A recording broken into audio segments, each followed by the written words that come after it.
বাংলাদেশের ফেনী জেলায় রয়েছে বেশ কয়েকটি দর্শনীয় স্থান। ঢাকা রেলওয়ে স্টেশন থেকে রাতের তুর্না এক্সপ্রেস ট্রেনে করে চলে যাই ফেনী জেলায় এবং ঘুরে দেখি ফেনী জেলার ঐতিহ্যবাহী প্রতাপপুর জমিদার বাড়ি, ফেনী সরকারি কলেজ, রাজাজির দিঘি, বাংলার প্রথম সালাতানাত সময়ের নির্মিত মুবারক শাহ মসজিদ এবং মুহুরী নদীর উপর অবস্থিত মুহুরী ইরিগেশন প্রজেক্ট। এবারের ভ্রমণ সঙ্গী ছিলেন রায়হান ভাই, যাকে আপনারা আমার বিগত কয়েকটি ভ্রমণ ব্লগে দেখেছেন। আজকের এই ভিডিওতে ঢাকা থেকে একদিনে কিভাবে ফেনী জেলার এই কয়েকটি দর্শনীয় স্থান ঘুরে আবারও ঢাকায় ফেরত আসা যায় সে সম্পর্কে একটি বিস্তারিত গাইডলাইন দেওয়ার চেষ্টা করেছি। আশা করি আমার এই ভিডিওটি দেখলে আপনারা একদিনের ফেনী জেলা ভ্রমণ সম্পর্কে একটি পূর্ণাঙ্গ গাইডলাইন পেয়ে যাবেন। উল্লেখ্য, আমার এই ফেনী জেলা ভ্রমণের মাধ্যমে বাংলাদেশের 63টি জেলা ভ্রমণ সম্পূর্ণ হয়। খুব শীঘ্রই আপনাদের দোয়ায় বাংলাদেশের 64তম জেলা হিসাবে ঠাকুরগাঁও ভ্রমণ করব ইনশাল্লাহ। চলুন তাহলে আজকের এই ফেনী জেলা ভ্রমণ ব্লগটি শুরু করা যাক। আমাদের ফেনী জেলা ভ্রমণের যাত্রাটি শুরু হয়েছে ঢাকা রেলওয়ে স্টেশন থেকে চট্টগ্রামগামী তুর্না এক্সপ্রেস ট্রেনে করে। বর্তমানে তুর্না এক্সপ্রেস ট্রেনটি ঢাকা রেলওয়ে স্টেশন থেকে রাত 11টা 15 মিনিটে চট্টগ্রামের উদ্দেশ্যে ছেড়ে যায় এবং যাত্রাপথে বিমানবন্দর, ব্রাহ্মণবাড়িয়া, আখাউড়া, ফেনী, কুমিল্লা সহ আরও কয়েকটি স্থানে স্টপেজ দিয়ে থাকে। ঘড়ির কাঁটায় সময় তখন রাত 11টা 15 মিনিট। আর আমাদের তুর্না এক্সপ্রেস ট্রেনটি দ্রুত গতি নিয়ে যাত্রা শুরু করে চট্টগ্রামের উদ্দেশ্যে। আমি ঢাকা রেলওয়ে স্টেশন থেকে ও আমার ট্যুরমেট রায়হান ভাই এয়ারপোর্ট রেলওয়ে স্টেশন থেকে ট্রেনে উঠে ব্যস্ততম ঢাকাকে পিছনে ফেলে ট্রেনটি আমাদের নিয়ে ছুটতে থাকে ফেনী রেলওয়ে স্টেশনের উদ্দেশ্যে। তুর্না এক্সপ্রেস ট্রেনটি ঢাকা চট্টগ্রাম রুটে রাতে চলাচলকারী অত্যন্ত দ্রুত গতির একটি ট্রেন। ট্রেনটি রাত 11টা 15 মিনিটে ঢাকা রেলওয়ে স্টেশন থেকে ছেড়ে এসে ভোর 4টা 30 মিনিটে আমাদেরকে ফেনী জংশন রেলওয়ে স্টেশনে নামিয়ে দেয়। সময়টা ভোর 4:30 থাকায় আমাদের তেমন কোনো কিছুই করার ছিল না, তাই আমাদের সকালের আলো ফোটা পর্যন্ত ফেনী জংশন রেলওয়ে স্টেশনে বসে থাকতে হয়। ভোরের কিছুটা আলো ফোটার পরপরই আমরা সিদ্ধান্ত নিই ফেনী জেলা ভ্রমণটি শুরু করার। আমাদের এবারের ফেনী জেলা ভ্রমণের প্রথম ভ্রমণ স্পট ফেনী সরকারি পাইলট উচ্চ বিদ্যালয় এবং ফেনী গভর্নমেন্ট কলেজ, যেটি পাশাপাশি অবস্থিত এবং এটি ফেনী জংশন রেলওয়ে স্টেশন থেকে অত্যন্ত নিকটবর্তী স্থানে অবস্থিত। আমরা গুগল ম্যাপের সাহায্যে পায়ে হেঁটেই চলে যাই ফেনী গভর্নমেন্ট কলেজ ও ফেনী সরকারি পাইলট উচ্চ বিদ্যালয়ে। সময়টা ভোরবেলা হয় আমরা ফেনী গভর্নমেন্ট কলেজের মাঠে এবং ফেনী গভর্নমেন্ট কলেজ প্রাঙ্গণে তেমন কোনো লোকের সমাগম দেখতে পারিনি। এই অঞ্চলে ব্রিটিশ শাসনামল চলাকালীন সময়ে 1918 সালে এই কলেজটি প্রতিষ্ঠার উদ্যোগ নেওয়া হয়। 1922 সালে খান মাহমুদ বজলুল হক একটি ট্রাস্টি বোর্ড গঠন করেন। তখন থেকেই মূলত এই কলেজটির যাত্রা শুরু হয়। এই অঞ্চলের মানুষের টাকাই এই কলেজটি প্রতিষ্ঠিত হয়েছিল। কলেজটি প্রতিষ্ঠার জন্য প্রথম ধাপে জনগণের থেকে 20,000 টাকা তোলা হয়েছিল। এরপর ধীরে ধীরে এলাকার কিছু জমিদার এবং প্রভাবশালী ব্যক্তিদের অর্থায়নে এই জায়গায় এই কলেজটি প্রতিষ্ঠিত হয়। ফেনী হাই স্কুলের 1 টাকা 4 আনা খাজনা মূল্যের দানকৃত জমিতে তৎকালীন সময়ে ফেনী গভর্নমেন্ট কলেজের কার্যক্রম শুরু হয়। বর্তমানে এই ফেনী গভর্নমেন্ট কলেজের আয়তন 9.25 একর। বিকেলের সময়টায় ফেনী গভর্নমেন্ট কলেজের এই মাঠে বিভিন্ন অস্থায়ী খাবারের দোকান বসে। এতে করে এখানে কিছু মানুষের সমাগম ঘটে। ফেনী জেলার মধ্যে ঐতিহ্যবাহী ফেনী গভর্নমেন্ট কলেজে কিছুক্ষণ সময় অবস্থান করে আমরা চলে যাই রাজাজির দিঘিতে, যেটি ফেনী গভর্নমেন্ট কলেজ থেকে পায়ে হেঁটে মাত্র 1 মিনিটের পথ। এই রাজাজির দিঘিও ফেনী জেলার মধ্যে অন্যতম একটি দর্শনীয় স্থান। এই দিঘিকে কেন্দ্র করেই 1875 সালে ফেনী মহকুমার দপ্তর প্রতিষ্ঠা করা হয়। ফেনী শহরের অনেক গুরুত্বপূর্ণ স্থাপনা ও প্রতিষ্ঠান এই দিঘিকে কেন্দ্র করেই গড়ে উঠেছে। সবসময় রাজাজির দিঘির পাড়ে লোকের সমাগম থাকে, বিশেষ করে যাদের সকালে হাঁটার অভ্যাস আছে এবং যারা ডায়াবেটিসের পেশেন্ট তারা এই দিঘির পাড়ে সকালবেলা হাঁটাহাঁটি করে থাকেন। আমরা যেহেতু সকালবেলা এই রাজাজির দিঘির পাড়ে গিয়েছিলাম, তাই আমরা বিষয়টি লক্ষ্য করেছি। পুরো রাজাজির দিঘির প্রাঙ্গণ জুড়ে সুন্দর একটি ওয়াকওয়ে নির্মাণ করা হয়েছে এবং বসার জন্য কিছু কিছু জায়গায় বেঞ্চও তৈরি করে দেওয়া হয়েছে।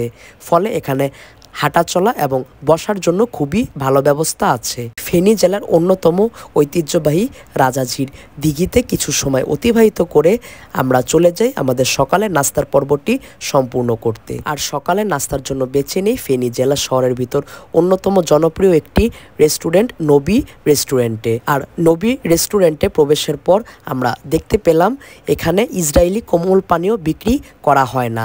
এই উদ্যোগের জন্য নবী রেস্টুরেন্ট কর্তৃপক্ষকে অনেক অনেক ধন্যবাদ। ভিতরে আসন গ্রহণ করার পর আমরা সকালের নাস্তার জন্য বেছে নিই গরুর পায়ের নিহারি এবং তুন্দুল রুটি। তুন্দুল রুটি দিয়ে নিহারি খাওয়ার পর্ব সেরে আমরা দুজন 2 কাপ পায়েস অর্ডার করি। এখানের পায়েসটি মোটামুটি মানের হলেও নিহারিটি ছিল খুবই মজার। ফেনী শহরের জনপ্রিয় নবীর রেস্টুরেন্টে মজাদার সকালের নাস্তার পর্ব সেরে আমরা একটি লোকাল সিএনজিতে করে চলে যাই মহিপালে এবং মহিপাল পৌঁছে আমরা একটি সিএনজি রিজার্ভ করে চলে যাই প্রতাপপুর জমিদার বাড়িতে। প্রতাপপুর জমিদার বাড়িতে যাওয়ার জন্য কোনো প্রকারের লোকাল সিএনজি বা লোকাল ওয়ে আমরা পাইনি, তাই বাধ্য হয়ে সিএনজিটি রিজার্ভ করতে হয়। মহিপাল থেকে প্রায় 40 মিনিটের একটি সিএনজি জার্নি শেষে আমরা পৌঁছে যাই প্রতাপপুর জমিদার বাড়িতে। মেইন রোড থেকে জমিদার বাড়িটি অনেকটা দূরে অবস্থিত। আর মেইন রোড থেকে জমিদার বাড়িতে যাওয়ার পথ এরকম কাঁচা রাস্তা। মেইন রোড থেকে কাঁচা রাস্তা দিয়ে হেঁটে আমরা পৌঁছে যাই প্রতাপপুর জমিদার বাড়ির প্রাঙ্গণে। এই প্রতাপপুর জমিদার বাড়িটিকে স্থানীয়রা প্রতাপপুর রাজবাড়ি নামেও চিনে। আর এখানে এসে আমরা রীতিমতো হতাশ হই, কেননা এই জমিদার বাড়িটি অযত্ন এবং অবহেলায় পড়ে আছে। আর চারপাশে রয়েছে সবুজে মোড়ানো গাছপালা এবং জঙ্গল। এই বাড়িগুলো দেখার মতো যেন কেউই নেই। প্রতাপপুর জমিদার বাড়ির সকল স্থাপনাই ভেঙে চুরে একদম নিঃশেষ হয়ে যাওয়ার মুখে।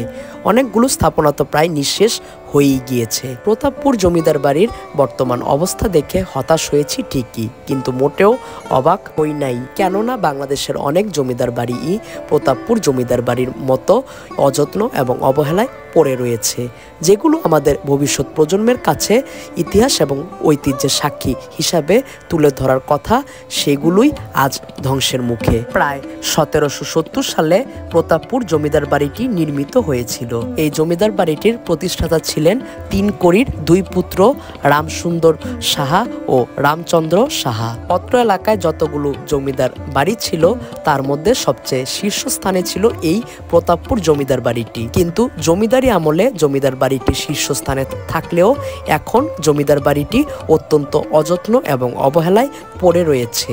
এই জমিদার বাড়ির জমিদারের বংশধরেরা এখনও ঢাকা, চট্টগ্রাম, ভারতের কলকাতা ও ত্রিপুরা রাজ্যে রয়েছে। প্রায় 13 একর জায়গা জুড়ে এই জমিদার বাড়িটির অবস্থান। আসসালামু আলাইকুম। আসসালামু আলাইকুম। আমরা এখন অবস্থান করছি বাংলাদেশের ফেনী জেলাতে আর কি। তো এই ফেনী জেলা ভ্রমণের মধ্য দিয়ে আমার বাংলাদেশের 63 জেলা ভ্রমণ সম্পূর্ণ হয়েছে আর কি। আর থ্যাংক ইউ রাহান ভাই। আর আমরা এখন অবস্থান করছি আর কি প্রতাপপুর জমিদার বাড়িতে। এই জমিদার বাড়িতে শুধুমাত্র আমরা দুজনই আছি আর কি, আর কেউ নাই। চারপাশে হচ্ছে পুরোটাই জঙ্গল, যেমনটা আসলে আপনাদেরকে মানে আর কি দেখিয়েছি আর কি। তো মানে আসলে চারপাশে মানে আসলে পুরাটাই মানে কি বলবো আর কি, মানে পুরাটা নীরবতা এবং পুরাটাই জঙ্গল, মানে শুধুমাত্র আমরা দুইজনই ঘুরতেছি। তো রাহান ভাই কিছু বলেন ভাই। আসলে এই জায়গাটা সম্পর্কে কি বলবো, এটা দেখে মনে হয় যে একটা ঐতিহাসিক জায়গা, কিন্তু হচ্ছে আপনার যেভাবে পড়ে আছে, মানে আপনারা যখন আসবেন তখন নিজেরাই বুঝবেন যে কেউ দেখার মতো নাই, কি হচ্ছে কি না হচ্ছে কিছুই বোঝা যায় না, চারদিকে শুধুমাত্র জঙ্গল।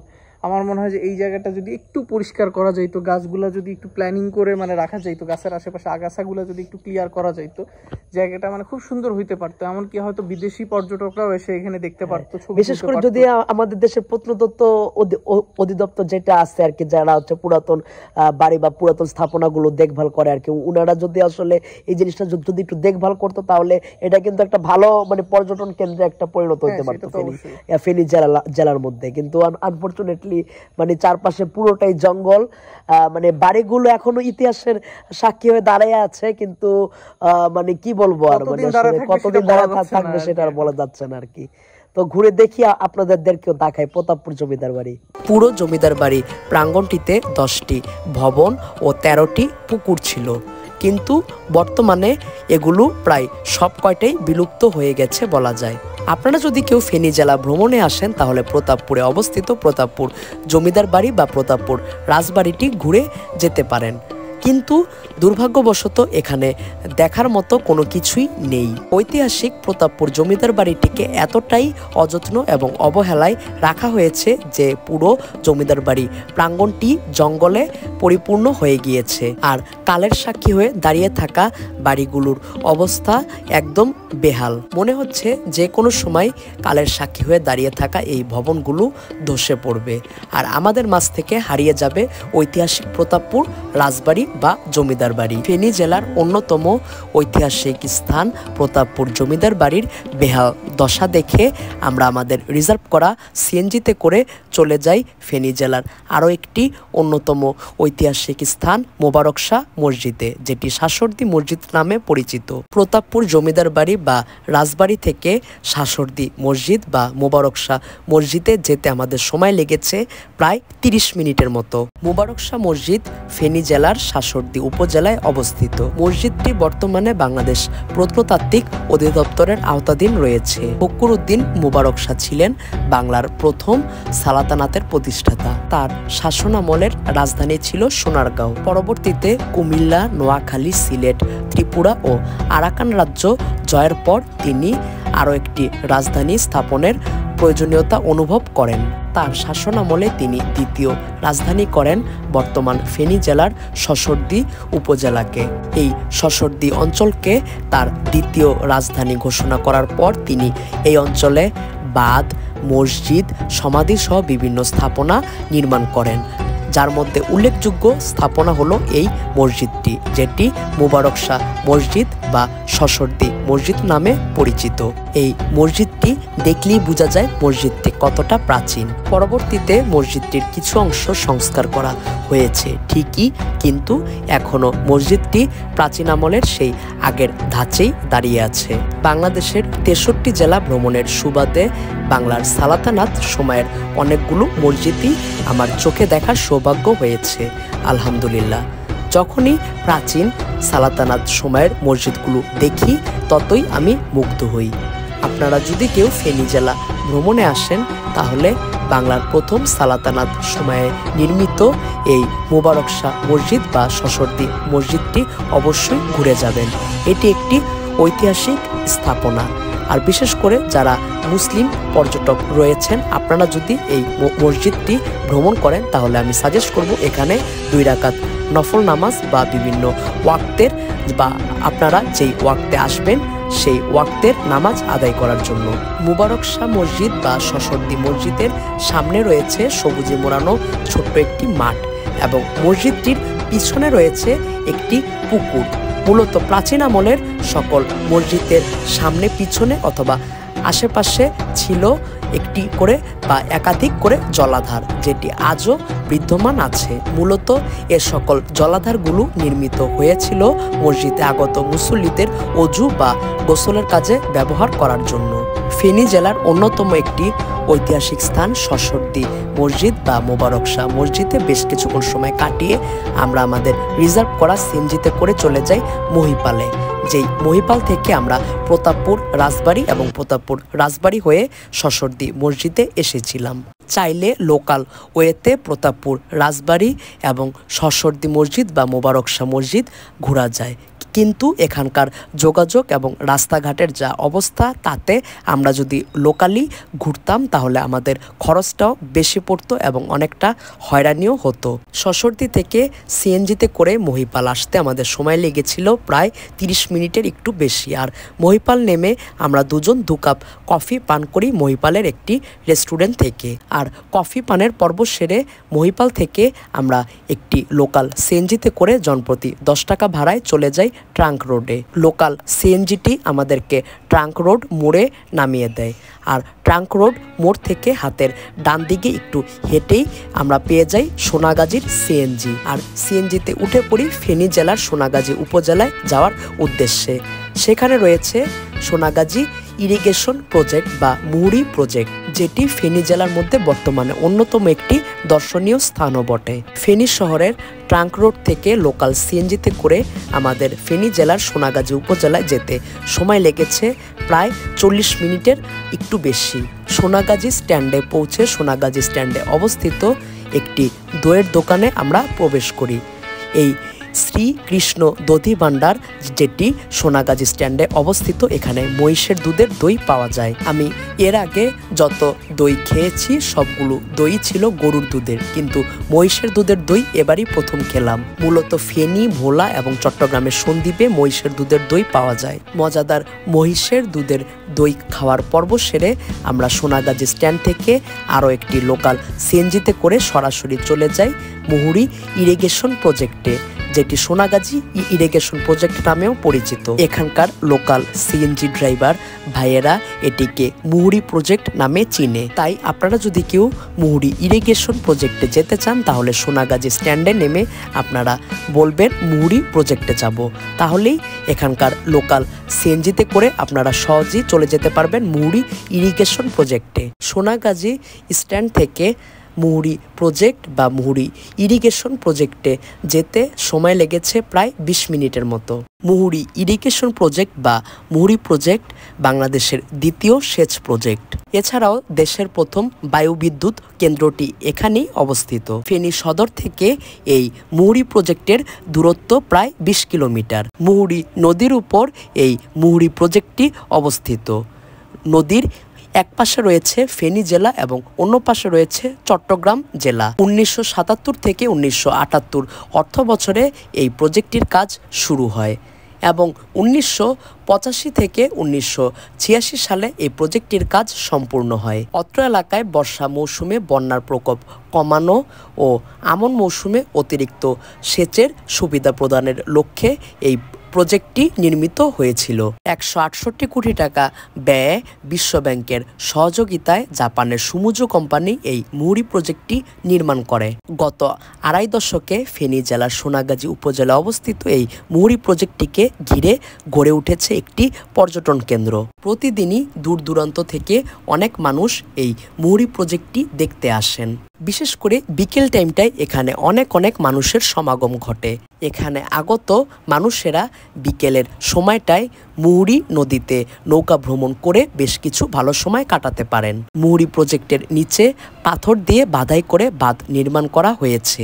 এখন আপনারা স্ক্রিনে যেই 4টি পাখা দেখতে পাচ্ছেন একটু দূরে, সেখানেই বাংলাদেশের প্রথম বায়ুবিদ্যুৎ কেন্দ্র অবস্থিত। প্রকল্পটির নিচে অস্থায়ী কিছু খাবারের দোকান রয়েছে, যা এখানে আগত পর্যটকদের জন্য অনেক সুবিধার। এখানে অনেক স্কুল, কলেজ বা বিভিন্ন প্রতিষ্ঠান থেকে পিকনিকও করতে আসে। আর যেমনটা বলছিলাম, এটি ফেনী জেলার মধ্যে অন্যতম এবং একটি জনপ্রিয় দর্শনীয় স্থান। ফেনী জেলার সোনাগাজী উপজেলা অবস্থিত মুহুরী প্রজেক্টে বেশ কিছুক্ষণ সময় কাটিয়ে আমরা একটি অটো নিয়ে চলে যাই সোনাগাজী স্ট্যান্ডে, যে স্ট্যান্ড থেকে আমরা এখানে এসেছিলাম।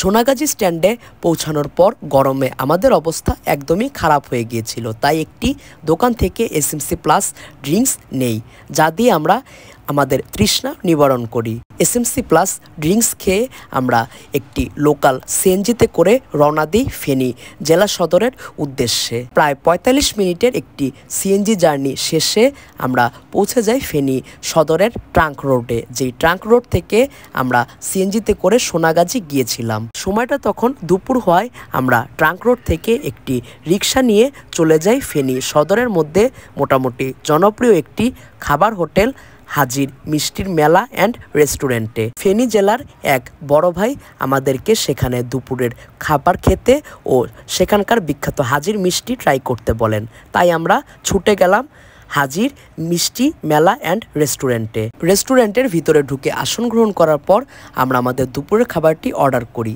আর আমাদের দুপুরের খাবারের আইটেম ছিল সাদা ভাত, ডাল এবং আলু দিয়ে শুটকির ভর্তা। গরম গরম সাদা ভাতের সাথে আলু দিয়ে শুটকির ভর্তার তরকারিটি খেতে আমাদের বেশ ভালোই লেগেছিল। আর উনাদের ডালটিও ছিল বেশ মজার। আমি সচরাচর এরকম পাতলা ডাল খাই না, কিন্তু উনাদের এই পাতলা ডালটি আমার কাছে বেশ সুস্বাদু লেগেছে। দুপুরের খাবারের পর্ব সেরে আমরা অর্ডার করি এই রেস্টুরেন্টের জনপ্রিয় হাজির মিষ্টি। আর হাজির মিষ্টিটি ছিল অত্যন্ত রকমের মজার। পুরো মিষ্টিটি ছিল অত্যন্ত রকমের নরম এবং গরমও, অর্থাৎ কিছুক্ষণ আগে মিষ্টিটি তৈরি করে আমাদের সামনে পরিবেশন করা হয়েছে। তার রেশ আমরা মিষ্টিটি খাওয়ার সময়ই টের পেয়েছি।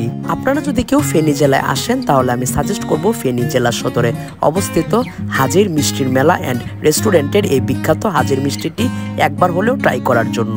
এখানকার জনপ্রিয় হাজির মিষ্টি ট্রাই করার পর আমরা এখানের আরও একটি মিষ্টি নেই। এই মিষ্টির নাম সম্ভবত বালুর ছানা বা বালুর ক্ষীর টাইপের কিছু একটা হবে। উপরে মিল্ক পাউডার দিয়ে এই মিষ্টিটি তৈরি করা হয়েছে। তবে এই মিষ্টি থেকে এখানকার জনপ্রিয় হাজির মিষ্টিটি আমাদের কাছে অত্যন্ত রকমের সুস্বাদু লেগেছে। ফেনী জেলা সদরের উপর অবস্থিত হাজির মিষ্টির মেলা অ্যান্ড রেস্টুরেন্টে দুপুরের খাবার সম্পূর্ণ করে ও এখানকার জনপ্রিয় হাজির মিষ্টি খেয়ে আমরা একটি রিক্সা নিয়ে চলে যাই ফেনী রেলওয়ে স্টেশনে। ফেনী রেলওয়ে স্টেশনে পৌঁছে আমরা অপেক্ষা করি আমাদের ঢাকাগামী মহানগর গোধূলি এক্সপ্রেস ট্রেনের জন্য। বর্তমানে ঢাকাগামী মহানগর গোধূলি এক্সপ্রেস ট্রেনটি ফেনী রেলওয়ে স্টেশনে আসে বিকেল 4:20 আর আমরা বিকেল 4টার আগেই ফেনী রেলওয়ে স্টেশনে পৌঁছে যাওয়ায় আমাদের কাছে আধা ঘন্টারও বেশি সময় ছিল। ভিউয়ার্স, এই ছিল আমাদের ফেনী ভ্রমণ আর কি। তো যেমনটা বলছিলাম এর মাধ্যমে আর কি আমার বাংলাদেশের 63টা জেলা ভ্রমণ সম্পূর্ণ হইলো। আর একটু পর হচ্ছে ট্রেন আসবে মহানগর গোধূলি এক্সপ্রেস, সেই ট্রেনে করে আমরা আর কি ঢাকায় ফিরবো। তো রেহান ভাই, এই টোরের অনুভূতি কি বলেন? আসলে অনেক ভালো অনুভূতি, আমরা অনেক নতুন নতুন জিনিসপত্র জানতে পারছি। আর এখানে আমাদের সাথে এত ইন্টারেস্টিং ঘটনা ঘটছে যে মানে বাজেট ম্যানেজমেন্ট একদম প্ল্যান করে আসছিলাম এক ধরনের, আর হয়ে গেছে এক ধরনের, বাট পরবর্তীতে তারপরেও আমরা অনেকটাই অ্যাডজাস্ট করে ফেলছি আর কি, যেটা আমাদের জন্য অনেক বড় একটা শেখা। তো এটাই আর কি। আর যেমনটা বললাম যে আমার আর বাংলাদেশের একটা জেলা বাকি আছে, সেটা হচ্ছে ঠাকুরগাঁও। সব কিছু ঠিক থাকলে ইনশাল্লাহ খুব দ্রুত ঠাকুরগাঁও ভ্রমণের মাধ্যমে আমার 64 জেলা, বাংলাদেশের 64 জেলা ভ্রমণ সম্পূর্ণ করবো ইনশাল্লাহ। আসলে আমার ঠান্ডা লেগে গেছে আর কি, ঠান্ডার কারণে আমি ঠিক মতো কথা বলতে পারতেছি না। তো আমার যতটুকু মানে আর কি বলার চেষ্টা করতেছিলাম আর কি ততটুকু বলছি। তো সকলে ধৈর্য সহকারে সাথে ছিলেন, সাথে থাকবেন। ধন্যবাদ। ঠিক বিকেল 4:30 মহানগর গোধূলি এক্সপ্রেস ট্রেনটি ফেনী রেলওয়ে স্টেশনে আসে আর আমাদের নিয়ে ছুটতে থাকে রাজধানী ঢাকার উদ্দেশ্যে। আর এরই সাথে শেষ হয় আমাদের একদিনের ফেনী জেলা ভ্রমণ। সকলকে ধন্যবাদ ধৈর্য সহকারে আমার এই ভিডিওটি দেখার জন্য। আর যেমনটা বলছিলাম, খুব দ্রুতই ঠাকুরগাঁও জেলা ভ্রমণের মাধ্যমে আমার বাংলাদেশের 64 জেলা ভ্রমণ সম্পূর্ণ করব ইনশাল্লাহ। আর সবকিছু ঠিক থাকলে ঠাকুরগাঁও জেলা ভ্রমণ গল্পটি আপনাদের সামনে তুলে ধরব ইনশাল্লাহ। আমার ভ্রমণ তালিকায় বাংলাদেশের 64তম জেলা ঠাকুরগাঁও ভ্রমণ ব্লগটি দেখার আমন্ত্রণ জানিয়ে আমি আজকের মতো বিদায় নিচ্ছি। আসসালামু আলাইকুম।